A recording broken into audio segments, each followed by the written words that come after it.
Las cenas navideñas en la nueva casa de mi madre tenían una textura muy particular. Desde afuera se veían cálidas, velas sobre la mesa, buena comida, el olor de algo asándose en el horno. Pero debajo de todo eso había una corriente que aprendí a sentir en cuanto cruzaba la puerta.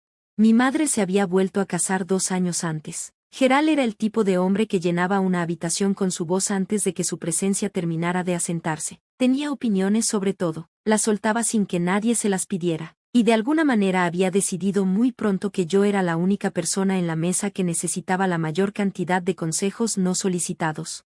Nunca era abiertamente grosero, al menos no de una forma que cualquiera pudiera señalar con facilidad. Era más sutil que eso, era ese tipo de condescendencia que se esconde dentro de una pregunta, que se disfraza de preocupación, que te deja sintiéndote menospreciada mientras todos los demás en la mesa sonríen y asienten.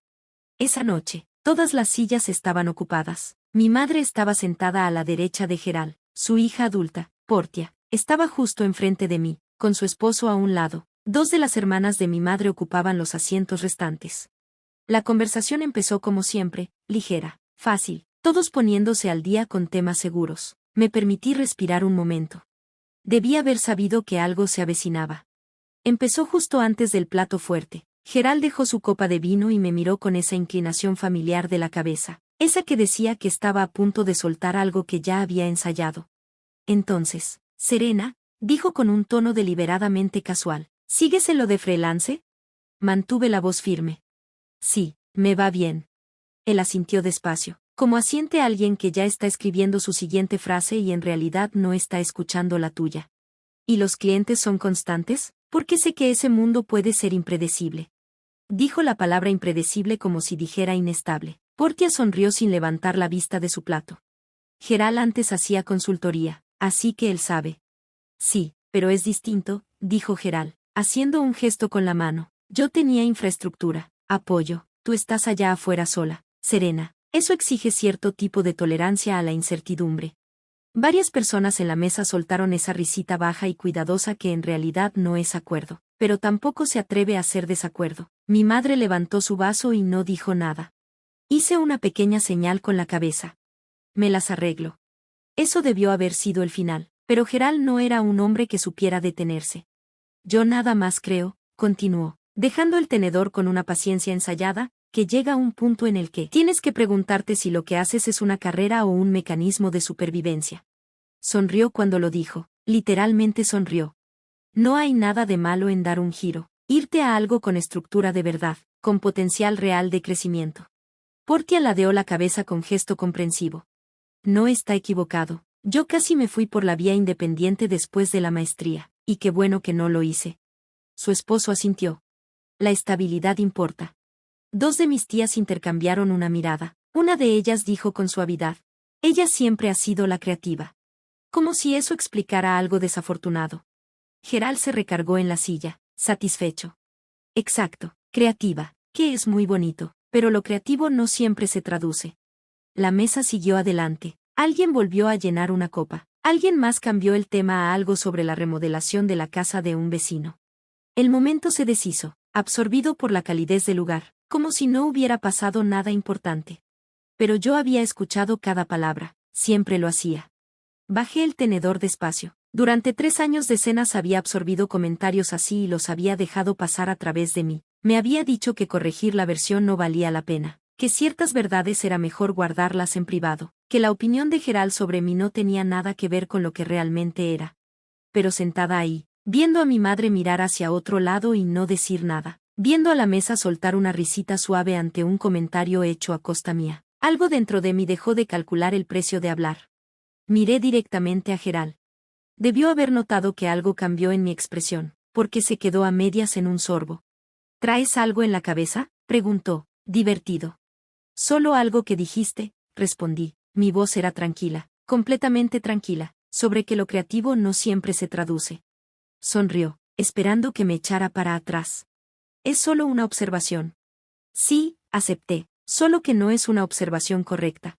La mesa se quedó todavía más callada. Portia levantó la vista. Gerald dejó su copa sobre la mesa. ¿A qué te refieres? A que llevas 2 años describiendo mi trabajo como si yo estuviera agarrando proyectos ocasionales entre solicitudes de empleo, dije, haciendo una pausa, y no es así. Él soltó una risa corta, paciente, de esas que buscan hacer sentir a la otra persona que está exagerando. Serena, no te estoy criticando.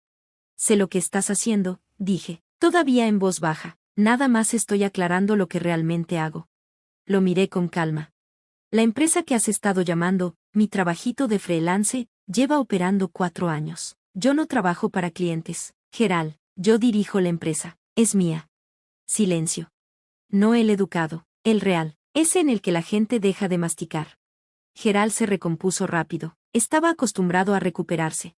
Es una forma muy generosa de describir una operación de una sola persona, dijo con suavidad. No es una sola persona, respondí, tenemos un equipo, tenemos un consejo, tenemos inversionistas. Metí la mano en mi bolsa, al lado de la silla. Y nuestra evaluación más reciente fue hace 6 semanas.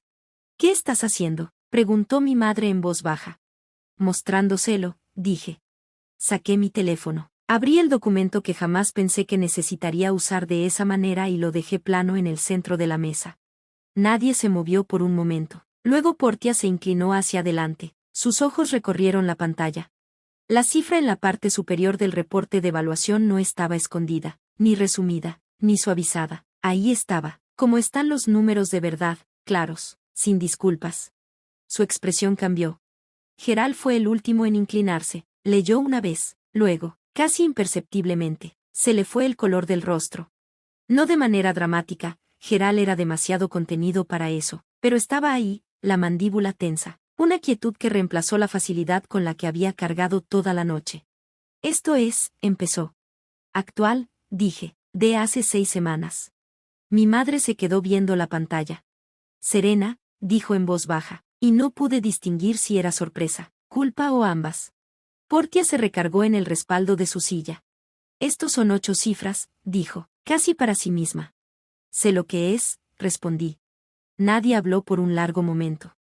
Las velas seguían encendidas, la comida seguía caliente, pero la habitación se sentía completamente distinta a como se había sentido 60 segundos antes, porque la historia que todos en esa mesa se habían contado sobre mí, la callada, la insegura, la que todavía no terminaba de encontrar su camino, acababa de desmoronarse sin un solo drama. Geral se enderezó. Cuando habló, su voz ya no tenía esa autoridad fácil. Debiste haberlo mencionado, dijo. Lo miré. ¿Debí? Parpadeó. Habría cambiado la conversación. Sí, dije, la habría cambiado. Tomé mi teléfono y lo volví a guardar en la bolsa. Y precisamente por eso no lo saqué antes. Mi madre extendió la mano y me tocó el brazo un momento. Yo no sabía, dijo quedito. Ya sé que no, respondí, y lo dije sin rencor. El silencio de mi madre en esa mesa siempre había venido del miedo al conflicto, no de la crueldad. Eso era otra conversación, una que tendríamos en privado, con honestidad, cuando ya no hubiera público mirando. Geral lo intentó una vez más. Mira, no quise minimizarte, nada más me guié por lo que sabía. Te guiaste por lo que asumiste, dije, hay diferencia.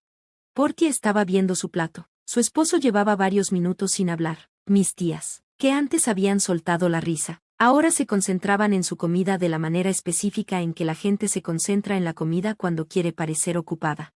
Dejé que el silencio se quedara un momento. Luego miré a Geral. Dijiste que lo creativo no siempre se traduce, le recordé, y he estado pensando en eso. Me miró con cautela. Era solo una forma de decirlo. Tal vez, dije, pero me dice algo sobre cómo entiendes el éxito. Mantuve la voz pareja, sin enojo, sin aspereza, solo con honestidad. Tú te lo imaginas ruidoso, con títulos, anunciado, estructurado de la manera en que tú entiendes la estructura. Pausa. Pero algunas de las cosas más importantes que se han construido fueron construidas en silencio, por personas que en esa misma habitación ya habían sido subestimadas. Geral no dijo nada. No estoy enojada, continué, quiero dejar eso claro. No estoy aquí ensayando una confrontación que llevaba tiempo queriendo soltar. Lo miré de frente. Te lo digo porque llevas 2 años sentado en esta mesa dándome tu corrección, tu preocupación y tu evaluación, y en todo ese tiempo nunca me hiciste una sola pregunta de verdad, ni una. Él desvió la mirada. Eso es lo que se me quedó, dije, no los chistes. El hecho de que nadie tuviera curiosidad. Volteé un momento hacia mi madre. Sus ojos estaban suaves y complicados. La entendía. Las dos teníamos cosas que procesar esa noche. Tomé mi vaso, di un sorbo lento y lo volví a dejar sin prisa. Construí algo de lo que estoy orgullosa, dije, ahora dirigiéndome a toda la mesa, no solo a Geral. Lo construí sin decírselo a nadie porque no necesitaba permiso. No necesitaba la fe de nadie para hacerlo real. Aprendí hace mucho que esperar la confianza de los demás en ti es el camino más largo hacia cualquier lugar. Nadie me interrumpió, nadie tomó su vino. La cifra en ese documento no cambió quién soy. Hace una hora, en esta mesa, yo era la misma persona que soy ahorita. Lo único que cambió fue lo que ustedes saben. Recorrí la mesa con la mirada, y quizá lo que estén dispuestos a preguntar de ahora en adelante. Geral carraspeó. Bueno, justo, dijo en voz baja. Fue lo más pequeño que había dicho en toda la noche, también lo más honesto. Me puse de pie sin prisa, sin enojo, sin teatralidad, doblé la servilleta y la dejé junto a mi plato. La comida estuvo muy buena, le dije a mi madre, y lo dije de verdad. Ella asintió, y en sus ojos vi que algo estaba empezando a acomodarse, no conmigo, sino con ella misma, con los años en que dejó que otros marcaran el ambiente mientras ella se quedaba quieta. Entre las dos, eso iba a tomar tiempo, pero iba a pasar. Tomé mi bolsa. Las velas seguían encendidas, la mesa estaba completamente en silencio. Salí del comedor de la misma manera en que había construido todo lo que tengo, sin anunciarme, sin pedir que detuvieran el momento, sin voltear para ver quién estaba mirando. Hay cosas que no necesitan audiencia para ser reales, solo necesitan construirse. Gracias por ver. Si esta historia te tocó el corazón, por favor dale like y suscríbete.